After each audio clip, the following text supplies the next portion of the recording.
as a hostage negotiator. That was the worst moment of my professional career. It became one of the year's biggest stories. Missionaries Martin and Gracia Burnham held hostage by the Abu Sayyaf.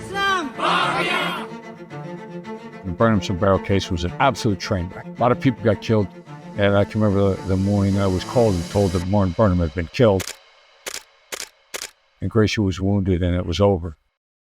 Survival, it's one thing I disagree with Maslow's hierarchy needs, saying that first thing we want to do is survive. And so hostage negotiation to start with was founded on the principle that people die for their autonomy. We surround a house, we surround a bank, all we got to do is threaten to kill them and they'll come out. Well, no, it backfired all the time because it's an autonomy issue. How do you navigate a conversation with someone who is about to end their life? It's actually really easy, but it's frightening. Chris Voss, thank you for being here, man. Thank you for making time. Aaron, happy to be here. Thanks. What do you know about negotiation, particular, say, in a situation, say a hostage situation? What do you know about how to be most effective in a situation like that now that you did not know when you were in the midst of your career, if anything? I think what I know now a little bit more is questions are designed, the what and how questions, which are really powerful, are not designed to get answers. They're designed to really trigger thoughts. And if you really want to explore what's going on, it's almost exclusively going to be through labels and mirrors. And I thought, while I was in hostage negotiation, I thought the most powerful aspects were the what and how questions, principally. And I didn't really realize how important and flexible labels in particular are. And like when I left the FBI and we were trying to decide, it was principally my son Brandon and I, how to adapt the skills into the business world, we thought the labeling sounds like, it looks like, was almost a throwaway. And now it's an essential cornerstone. If you're good at labeling, you get through an entire negotiation using that skill all by itself. Labeling of emotions in particular, labeling of the way that a person feels. Yeah, it started with emotion labeling, and that, in the hostage negotiation, we called it emotional labeling, but we just dropped emotion off because it's going to be dynamics. It's going to be principally dynamics and many below the surface dynamics. For lack of a better term, is a way of looking at things called the Johari window, 4 window panes. One of them is blind, and the other two of the principal ones are blind and hidden. Open, blind, hidden, and unknown, 4 window panes. Blind is stuff that's driving you that you've forgotten about. Deep-seated stuff, need for autonomy, affiliation, agency. Hidden, stuff that drives you that you really don't want to tell people about because it might be embarrassed to admit. And so when you begin to label in the hidden or the blind, it's not at the surface, it's not readily apparent. You really begin to dig into the other person and they feel seen and heard. Like, for example, if you're angry and I say you sound angry, that's on the surface, that's open. But usually angry is a result of something, usually an emotional hurt. So if you sound angry and I say, sounds like something hurt you, now that's probably in the area you're blind to. You're angry because you were hurt. You forgot about it. The anger is covering it up. You're going to feel seen and heard to me in a different way. So that's a long explanation of labels and how to use them. A lot of the people that you would be dealing with in a hostage situation or a terror situation is probably misunderstood people that are angry, people that don't feel seen, don't feel heard, and they're taking a bold leap into, it's like the idea that it's like an African proverb that I'm sure you've heard. If a boy doesn't receive love from the village, then they'll burn it down to feel its warmth. I feel like I love that saying. Yeah, wow. I feel like probably what's made you so effective is probably that you are creating the space for people to actually be seen and heard and understood in those situations. I feel like that would probably be a very key difference between doing a negotiation and actually like being with what's arising with the person in that moment. Yeah. And then it actually accelerates things. It creates, puts both people in a position of trying to figure out how to collaborate faster. So yes to your observation. So one of the things that I think is interesting as well is the initial step in effective negotiation that I learned for you is tone, communication, creating a safe space, making the person feel like you're not a threat. There's a quote I wrote down in preparation for this that I think you'd probably like. It's from Thich Nhat Hanh. Said, when the crowded refugee boats met with storms or pirates, if everyone panicked, all will be lost. But if even one person on the boat remained calm and centered, it was enough. It showed the way for everyone to survive. Yeah, interesting point. It seems like that's what the negotiator is. They're like the calm person on the, like, we need a calm person to be able to come and save the boat.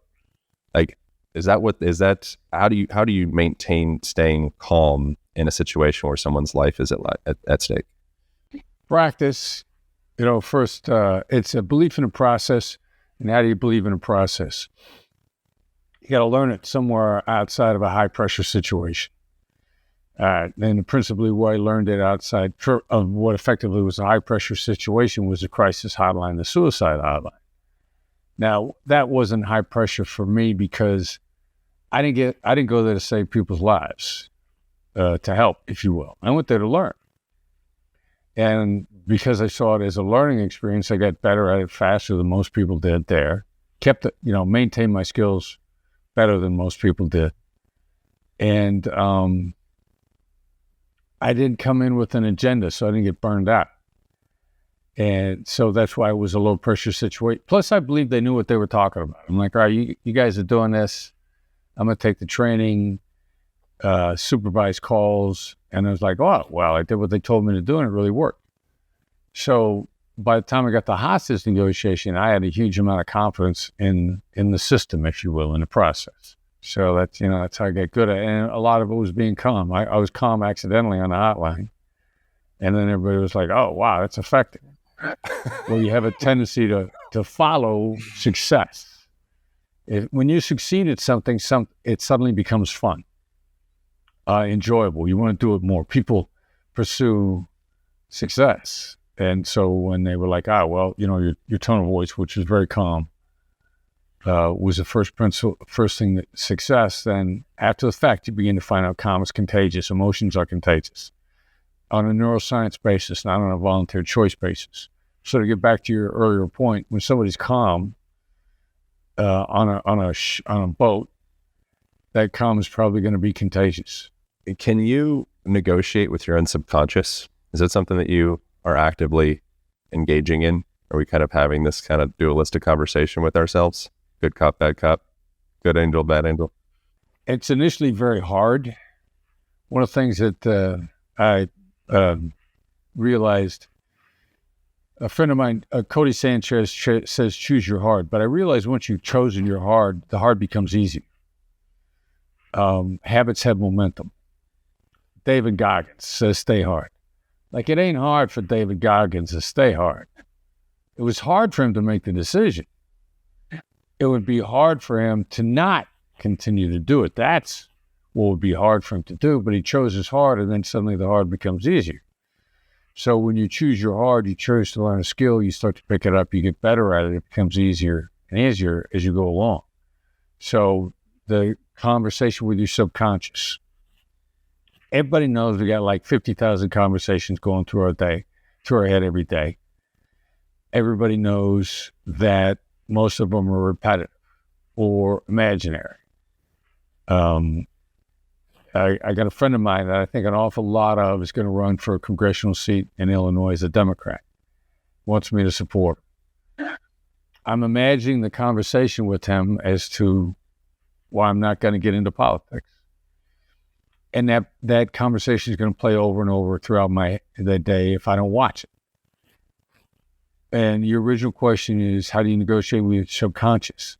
Can I get in there and change that conversation? Can I put it on something where my repetitive conversation in my head, the chatter in my head, is actually on something productive and positive throughout the course of the day. Now, that's going to impact my subconscious. So it's hard to gain control of your chatter. But if you do, then you get used to doing it, then it's going to speak to your inner subconscious and start to wire it, influence it, impact it. So it's a two-stage process, but yeah, you can work on your subconscious. You got to get behind your chatter that is going on throughout the day and just get a hold of it. What are some ways that you hold yourself hostage in your own life? What are some of the challenging conversations you have with yourself? Yeah, anytime if I'm concerned, if I'm worried, apprehensive, any version of fear has its different mass. I'm worried about the economy. I'm worried about the tariffs' impact on the business world. What I'm worried about. I'm holding myself hostage. The specter of things going bad in some way, going against me, it put me in a negative frame of mind, which is going to inhibit my ability to move forward, my ability to take action, my ability to make decisions. So if you're in a negative frame of mind, and at some point in that time, everybody is, if not on a daily basis or sometime during the week, you're taking yourself hostage. And then that gets back to your chatter and your subconscious and rerouting it and engaging in other habits.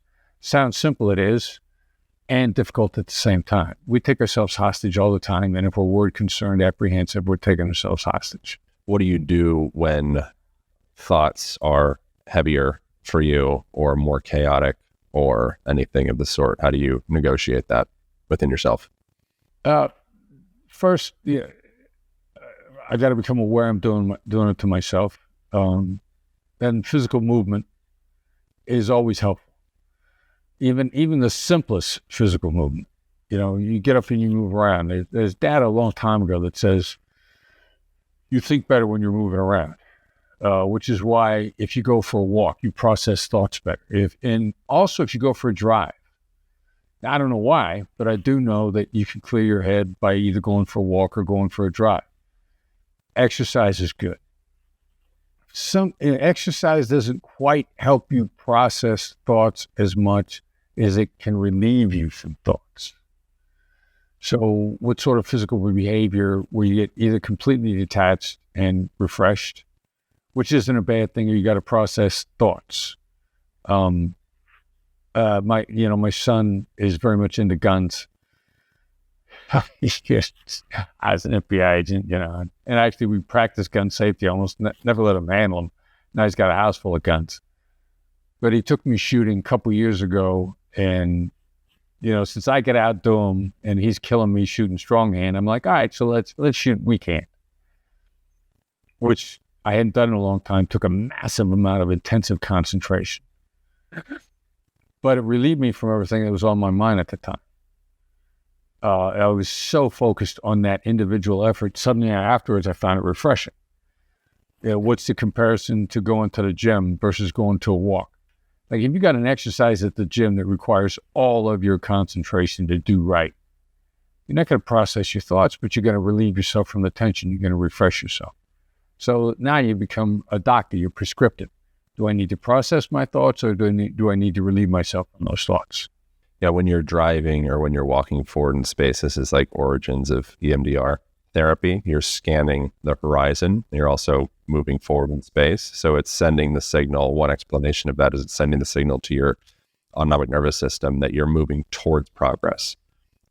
And so it's the freezing effect. And you might be familiar with Stephen Porges. He's another person I've had on here, polyvagal theory, vagus nerve. The person goes into a freeze response, kind of their like executive functions shut down, and they'll go into this immobilized state. And if you can ambulate your ass forward into space and start scanning the horizon, look up into the clouds, that's inducing creativity. That's like one of the things, like how can you tell if someone's lying? They might look up like that because they're accessing creative thought. But it's hard to be depressed or immobilized if you're curious and creative. And when you're moving yourself through space in that way, it's sending the signal to your brain and your physiology and I think your spirit and your whole system that like, oh, cool, like life's working. We're going towards progress.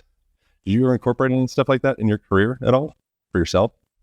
I did not consciously. After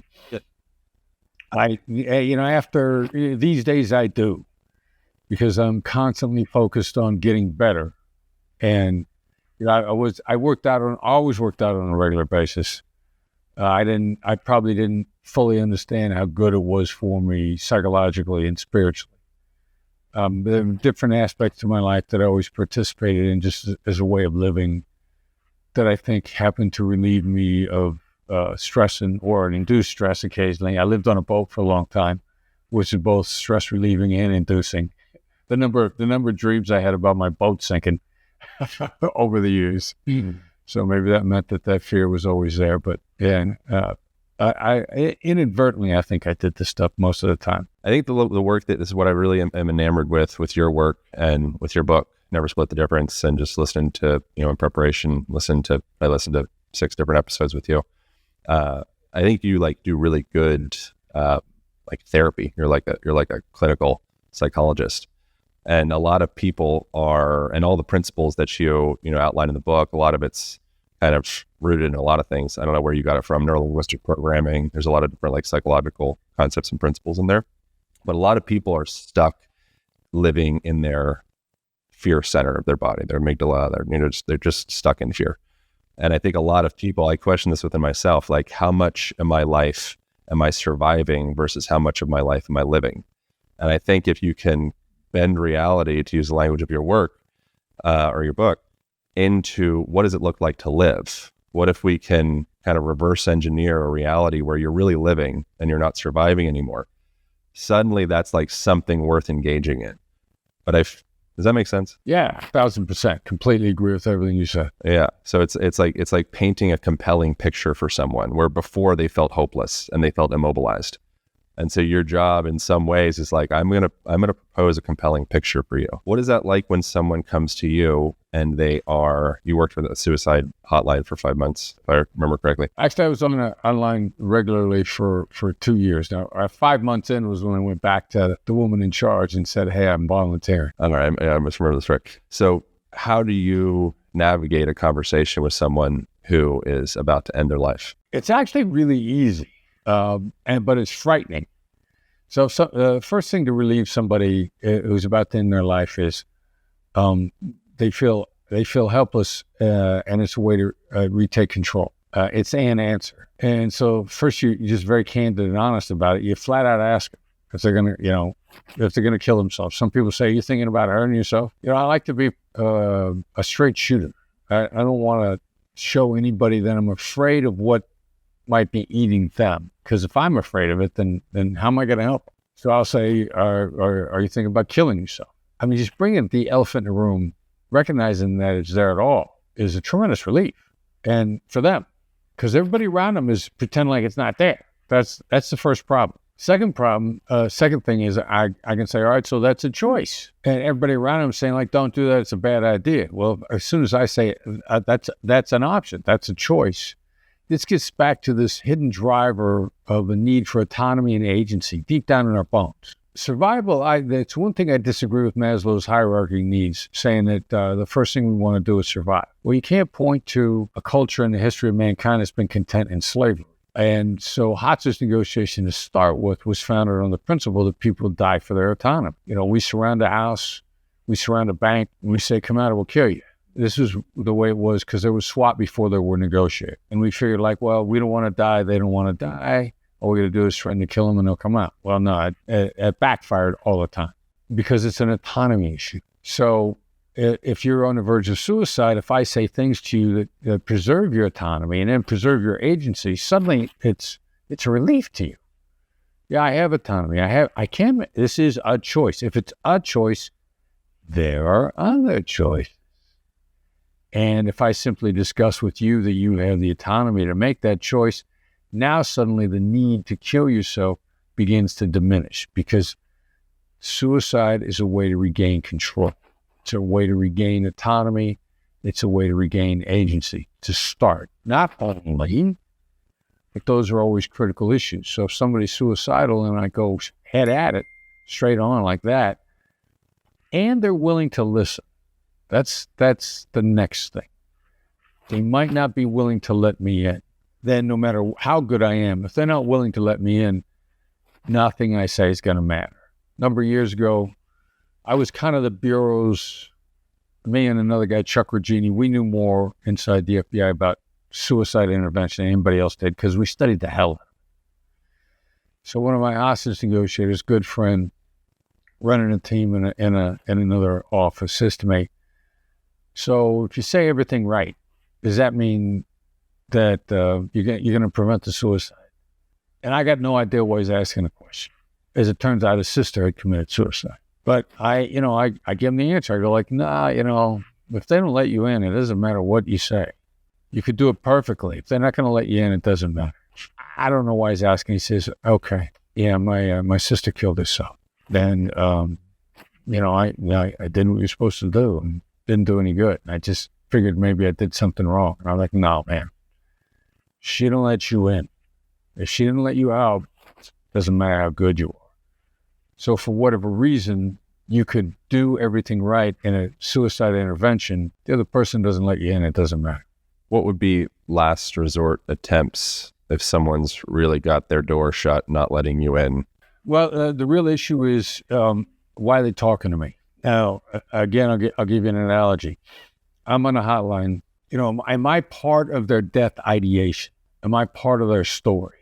And I'll use a term that I borrowed from the Israeli Defense Forces, IDF. They have a hostage negotiation team dedicated to saving lives. And I'm at a conference with them, and they talked about suicide bombers, and they described the suicide bombers plan as a killing journey. Killing journey has a destination. They have a vision of who's going to be involved, what parts are going to play, how it's going to go down. So somebody who's suicidal, do they have a death journey, a death a vision? Guy calls a hotline that I'm on. He says, hey, man, I want you to listen to me die. All right. I start talking to him, and this was, last century when the only real phone tech we had at the time was call waiting. So I start to engage in the tools that the hotline has given me as prescribed. And he says, hold it. I called some other people and told them I'm doing this, and I got to answer this phone. Somebody else is calling. I'm like, look, man, I'll talk to you, but don't put me on hold. So he puts me on hold. And then he clicks back in, and I said to him, look, if you want me to help, you can't put me on hold. And he says, and I heard the click again of call waiting. He says, hold it, somebody else is calling it. So he puts me on hold, takes a call. I hang up because my gut instinct is part of his death journey is to have somebody from the suicide hotline with him on the phone while he dies. And he calls back. He says, hey, you hung up on me. And I said, yeah. I said, look, I'll talk to you, but you can't put me on hold. For me to help, I can't be part of the death process for you. You got to stay with me. He says, hold. Somebody else is calling in. And he put me on hold again. So I realized at that point in time, I was part of his death journey. The role that he wanted the suicide hotline volunteer to play was to prove that his life was helpless. He was going to victimize me on his way out the door, and I terminated the call again. We did it one more time. Third time, he kept putting me on hold. After I terminated the call, I don't know that he called back, but I figured at that moment in time, the best I could do for him was to remove myself from his death journey, possibly disrupting his vision. My best chance of success of him not killing himself was to not be part of the plan. Did he kill himself? Why the hell did I talk about that in the first place? That's really depressing. I'm very engaged. Did he end his life? No idea. He didn't call back. So if I were to speculate, me being on the line with him being a necessary component for his death probably disrupted the plan, and he probably didn't kill himself. He may have been so annoyed that one of the other people that cared about him who were calling in, that he took the time to listen to them long enough that he decided to stick around. I appreciate you sharing that. One of the things also that I learned from listening to you was the value of establishing rapport with the person. And the way that I've heard you describe it is saying out loud what's in the other person's head, not what should be in their head. So what is in their head, not judging it, just calling out what is in their head, or presenting it and seeing if it sticks and feels resonant. And that likely would create a sense of feeling not so alone, be my guess, which suddenly would create deep rapport and connection and trust. How do you cultivate that as a skill? Practice. And then what do you listen to? Because most of the time we know what's going on inside the other person's head, and so we want to deny it. And we want to say, look, I don't want you to think this. I don't want you to feel that. I don't want you to, you shouldn't feel this way. All right, so if you feel that your gut instinct, you talked before about subconscious, which is the root of the gut instinct. Your gut's picking it up accurately. And so when we're teaching people the skill, we say, all right, so what do you want to tell them not to feel? What do you want to say? I wish you didn't feel this. Your gut's picking it up accurately. Where you got to switch is from the denial to the observation. It seems like you're feeling this. I sense that you're thinking this. So how do you get good at it? First, start to listen to your gut instinct, which is a ridiculously accurate supercomputer. And then be willing to speak out loud as an observation what your gut's picking up. Your gut's pretty good. And the other person will be surprised that instead of saying like, I don't want you to think about killing yourself, to say, it seems like you're thinking about killing yourself. That's that 2 millimeter shift from the denial to the observation, which begins to create the rapport because you're speaking out loud what's going on inside the other person's head. Are you just naturally this chill, or is it something that you work on? And I feel as though if someone is being spoken to and they're like, reading the manual, it's very much from the mind in a negotiation, I presume, or in a conversation in general. And the person will feel manipulated. They'll feel lied to. They'll feel like you think they're stupid. So they'll feel condescended. And all of the things you would not want a person to feel if you want to create rapport and connection. There's something very valuable about shutting the fuck up and just listening. How do you cultivate that? You just practice, I guess. I'm trying to think of the name of the book. It'll come to me after we get done talking. But the the author contends that nothing is natural and everything is learned. It's not quite that true. There are some people that seem to be born with a musical skill, because when they were 3 years old, somebody bumped the piano and they told them what the note was, or something to that effect. But by and large, everything is learned or can be cultivated extremely. So, I started to cultivate it when I found it was effective. I consider myself a very practical human being. And on the hotline, or if I saw somebody be effective in a way that I failed before, when I was a police officer, occasionally I'd see a police officer solve a dispute by being calm, faster than I ever did by giving orders. And it jumped out at me. I'm like, wow, that tone of voice, that works. So if I have anything naturally, I want to figure out the stuff that works and I want to apply it. I'm very open to learning. I think I'm very open to learning. And I think, so then I cultivated trying to be calm and smiling occasionally, because it seems to have an impact on rapport. Facial affect's a big deal. Have you studied like breath work or anything? That's it's a big part of what I do, is teach people nervous system regulation using their breath. And you unconsciously, I think, breathe in a pattern that is, you have long extended exhalations. You're not over breathing. You're not stuck up in your inhalation. So you'll have that, what is that called? Like the downward intonation? How's that called? Downward inflection. Yeah. Same thing. Yeah. Intonation, inflection would be the same. Yeah. All of that is is breath based. That's all respiration stuff. And that's how we are detecting the state of another person's autonomic system. We're also looking at facial affect, pupil dilation, like, pacing of language, all that stuff. But if you're talking really fast, you're breathing really fast, which means that your nervous system's teed up and you're stressed and you're anxious. If you're stressed and you're anxious, you might be lying. If you might be lying, I can't trust you. If I can't trust you, I'm unsafe. If I'm unsafe, I'm getting the heck out of here. And do you ever consciously pay attention to breath as like a breath practice? Not per se. That's an interesting question. I think I consciously pay attention to delivery. And then the breathing that you're talking about is probably a necessary aspect of getting your delivery right. So I probably do it inadvertently because I'm working so much on delivery and pacing being effective. In order to do that, as you point out, the breathing's got to be right. That's cool.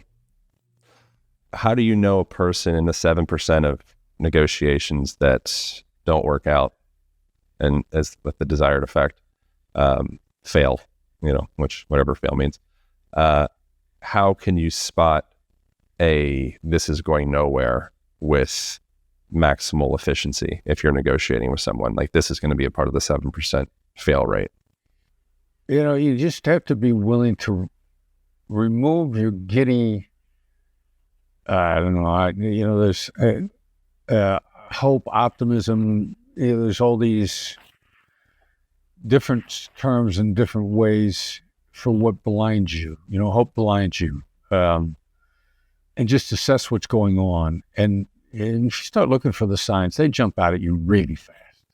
I mean, almost immediately, if you're just willing to recognize them, as opposed to, I'm gonna rely on hope here. Hope is not a strategy. Hope is, Joe Polish calls it hopium. You can't get drugged by hope, which is going to obscure how you actually see things. The signs are there, whether they're in hostage negotiation or they're in business negotiation. You pick it up. If you're just willing to recognize not just the red flags, but the yellow flags become red flags. And you're going to see them in the first 5 minutes.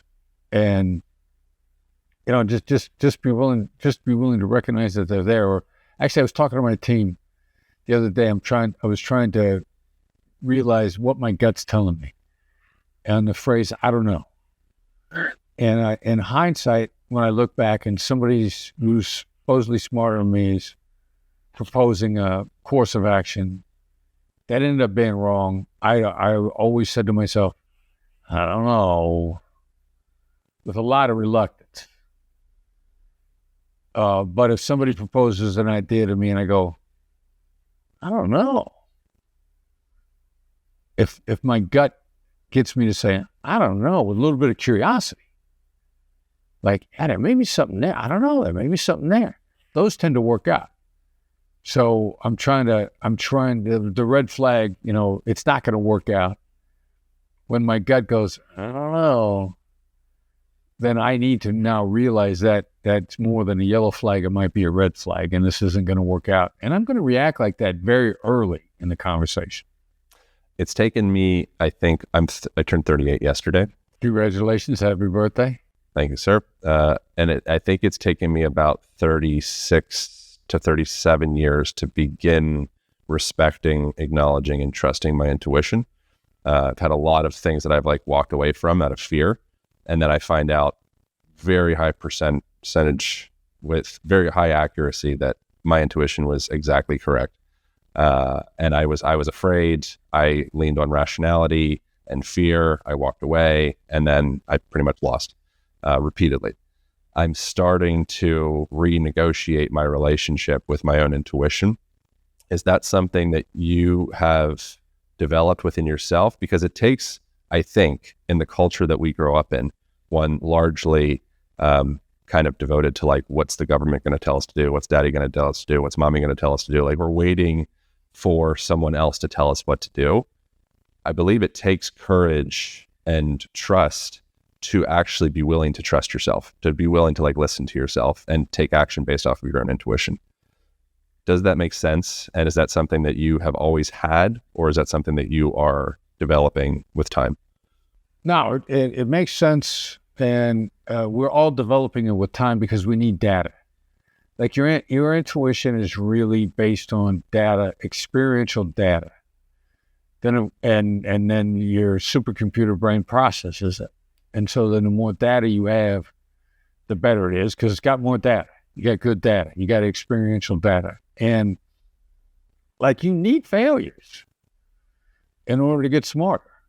Like you don't know what's not going to work till you try some stuff that doesn't work. You absolutely need that data. That the first person I ever heard say it, the great Irish philosopher Colin McGregor, the MMA guy. I heard him say, "I win or I learn," which means you need that data. And yeah, at 38, you got so much more data than you had at 28, and you needed those failures in that time in order to make you smarter. So the real issue is, are you willing to be smarter? Not did you make mistakes, but are you willing to be smarter as a result? Even from yesterday, I got another friend in DC used to always say, I reserve the right to be smarter today than I was yesterday. Anytime somebody says to him, well, that's not what you said last week. And he's like, yeah, you know what? I reserve this right to be smarter today than I was yesterday. I mean, my company, we're probably going to go back after and do some stuff on TikTok. I've been so against TikTok Nice. for years. You're so good, so you call it TikTok unintentionally. Yeah, there you go, right?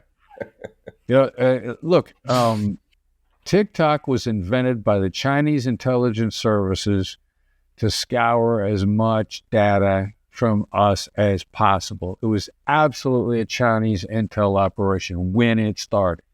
I'm an FBI agent. I'm here to tell you that's how it started out. Now, what it is today, is it still that? Possibly. I don't know. The Chinese got all kind of ways to get intel on me anyway. And simultaneously, a lot of really smart people are using it to great effect. And I had a conversation yesterday, CEO of Malfi Jets, Colin Jones, smart dude, 23 years old, brilliant guy. For those of you that are wondering about age, Newton invented calculus at the age of 23. You can be Isaac Newton early in life. But anyway, he's on TikTok. And I'm like, look, if somebody this smart, this effective is using TikTok, I need to rethink it because you got to copy the winners, and he's a winner. There's a difference between copying best practices and copying the winners. Never mind best practices, copy the winners. And so I go to my team and I go, look, I know I've been bad-mouthing TikTok, tic-tac for the last 20 years. I'm willing to be smarter today than I was yesterday. Let's go back, take another look at it, probably use it.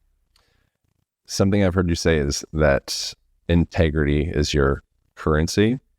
I'm curious for you, is lying ever an appropriate and long-term effective strategy in negotiation?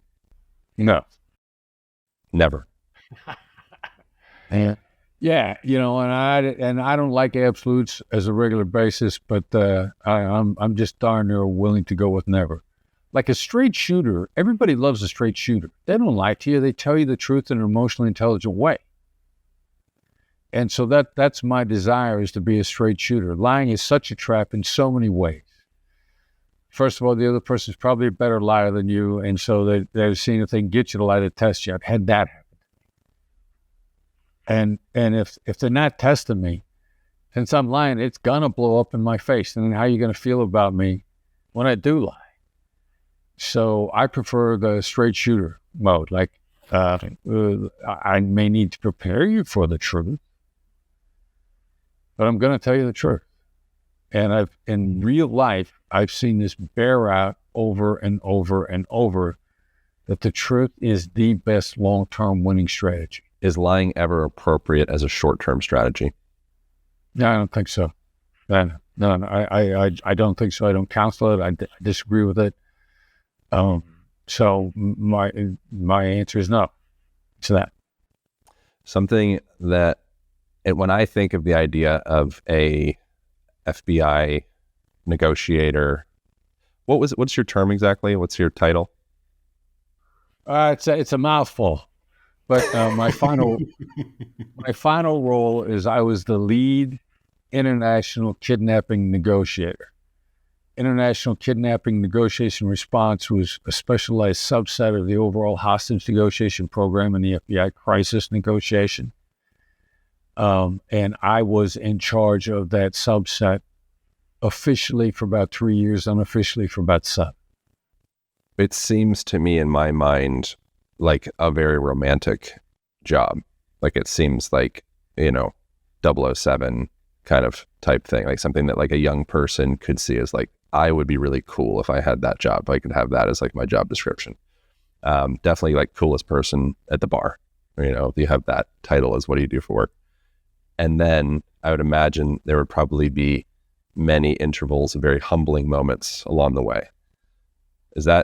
Were there many humbling moments were there moments of ego where you're like, I'm the shit, this is awesome, and suddenly things shift very quickly for you? Yeah, well, if you're always trying to get better and you are dedicated to the mission, then there are going to be humbling moments. Like you're going to have to push the envelope to be the best you to do the max, to be the best you can. You can't stop short. You can't, or you'll never be the best you could possibly be. So there are definitely humbling moments. I mean, the Burnham Sabero kidnapping in the Philippines, right after I had worked the Schilling kidnapping. The Schilling kidnapping was a spectacular success. The Burnham Sabero case was an absolute train wreck. A lot of people got killed. 2 out of 3 of the Americans got killed. And Martin Burnham was killed at the very end in a botched rescue attempt. Now, probably 2 months before that went down, right at the moment where it was starting to go bad, just before it went bad, I mean, obviously bad. The director of the FBI came out to the Philippines. The White House was being briefed every day on what we were doing. It was a very important operation. Director come out. And I sat down with him in a private room and I said to him, I think there's a 70% chance that the Burnhams are out by the time the weekend's up. And then things went bad. And it just kept going bad. And it was principally interagency argument. Interagency inside the U.S. government, interagency inside the Philippine government. The best analogy I could make is, why don't championship sports teams repeat that often? Because usually when a sports team wins a championship, there are players that don't feel they got enough credit for the championship and they want to go someplace else. They don't want to collaborate. I was an integral part. You guys aren't recognizing how important I was last time around, so I'm not playing well in the sandbox with everybody this time because I'm resentful. And that was a lot of what happened in the Burnham Sabero case. And I thought we were going to get him out. And we didn't. Gracia Burnham survived by the grace of God, literally. When her husband Martin was killed, she was wounded in the same shooting by friendly fire. When the U.S. government, elements of the U.S. government knew all along where they were and was keeping it from the rest of the government. I mean, it was a train wreck. But I think I was overconfident because of the previous success. And I can remember the morning I was called and told that Martin Burnham had been killed and Gracia was wounded and it was over. As a hostage negotiator, that was the worst moment of my professional career, which is a little self-centered of me to say because it wasn't my father, my brother, my husband that got killed. However bad it was for me, I had nothing on what it was to that family. But yeah, that was a humbling. That was probably the most humbling time because I was confident it was going to turn out okay, and I wasn't. I was hoping that everybody would do the right thing, and not everybody was focused on doing the right thing in that case. Were you talking to the what do you call the bad guys? The perpetrator. What's their title in this? Yeah, well, bad guys. Abu Sayyaf and they called themselves Islamic terrorists. They claimed to be affiliated with Al Qaeda at the time. Are you talking on the phone? Conversations with the bad guys took place over the telephone. Yeah. Are there any standout moments that you still remember from the phone conversation or conversations? Well, one of the crazy things about it is the bad guy spokesman, his side double-crossed him too. and the rep for the bad guys thought we had a deal. And when it fell apart and they stole the ransom money, there was an outside party that provided ransom money, very similar to what you do in a bank robbery. You give a bank teller bait money so the bank teller doesn't get killed by the bank robber. They hand over the bait. Isn't that a lie? In what way? Is bait money, is it real money? Oh, it's real money. Oh, okay. Sorry. I was thinking it was like some like decoy or something. No. They're real dollar bills. The serial numbers are recorded. Money is easy to trace. Like, people don't realize how easy it is. That's one of the reasons why crypto is so popular these days with people that are laundering money, because they're trying to find other ways besides, hard currency, so that it can't be traced. But money is easy to trace. So in a bank, you give the bank robber real money. You just don't give them $2 million. You give maybe $20,000. So the teller doesn't get killed, and then the money becomes evidence. And that analogy is a perfect analogy for kidnapping. Save the hostage, give the bad guys evidence that you can trace, where you can round up their entire organization. Like, do you want to just arrest the bank robber? Do you want to arrest the guy that provided the getaway car? Do you want to arrest the guy that provided the safe house? Do you want to arrest the guy that he worked for? Do you want to arrest the guy who stood lookout outside while the bank robbery was going down? Like, it wasn't just a bank robber that went in that bank. It was a whole organization behind it. You want to get everybody. And that's why you want to give bait money out. And so we did that in the Burnham case. Bait money was handed out. The bad guy's negotiator was humiliated that his side didn't live up to the bargain, and I remember that very clearly in his reaction. And he made up all sort of nonsense to the negotiator that was talking to him. He made up this kind of bullshit. He made up that kind of bullshit, because he was humiliated that he thought that his word had been betrayed by his own side. And I remember that very clearly. Have you ever developed a genuine emotional connection with a bad guy in a negotiation, like a Donnie Brasco moment? Not in a way that you would think. I mean, I want every human being to live. Now, if you're not going to cooperate with me, then that's on you. That ain't on me. But as a human, I want you to have the opportunity to turn your life around before, and I'm spiritual, I'm Christian. Before you stand up at the pearly gates and St. Peter says, either explain yourself, or no, we got a room downstairs for you, or you got to go back and try it again. We'll give you a second shot, or come on in. So I want to give you every shot at redemption before somebody holds you accountable, whoever you think that might be. Doesn't matter how bad you are. But if you're not going to cooperate, that's not my problem. Are the calls, is it a repeated thing typically? Is there something like, what's the actual experience of a negotiation look like? Is there like a particular phone? Is it just they call you on your cell? Like, what does it actually look like for a negotiator? Well, in international kidnapping, the bad guys are talking to the family, and you're advising. So now, how much are they going to take your advice? You don't have the ability to compel them to do anything. What you have to do is win their trust so that they're satisfied that you know what you're talking about. And then typically the calls are taking place over the phone. My first overseas case that I ever went on in Colombia, we were, the FARC had this woman's husband, Fuerzas Armadas Revolutionaries de Colombia, the FARC. And she was coming in the embassy and talking to us, but she was going out into the jungle and talking to them face to face. But that's not often the case. Most of the time it's on the phone. Awesome, man.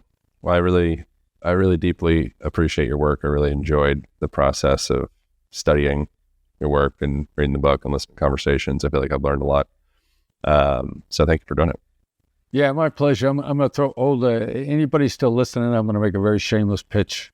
No, I was going to ask you in a second about any shameless shameless pitching stuff as well. Sure. Yeah.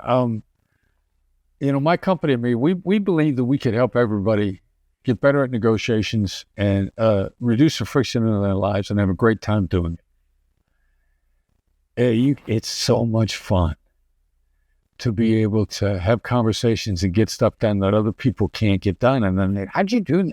Like, I love when somebody says, how did you do that? Like, I don't know, tone of voice. It's a lot more than that. So we started something called the Black Swan Negotiation Community. And they join it is for free. Come in, go to our website, find the spot for the Black Swan Negotiation Community. Check it out. You got how'd you like that tone of voice, huh? Check it out. Come on in. Water's fine.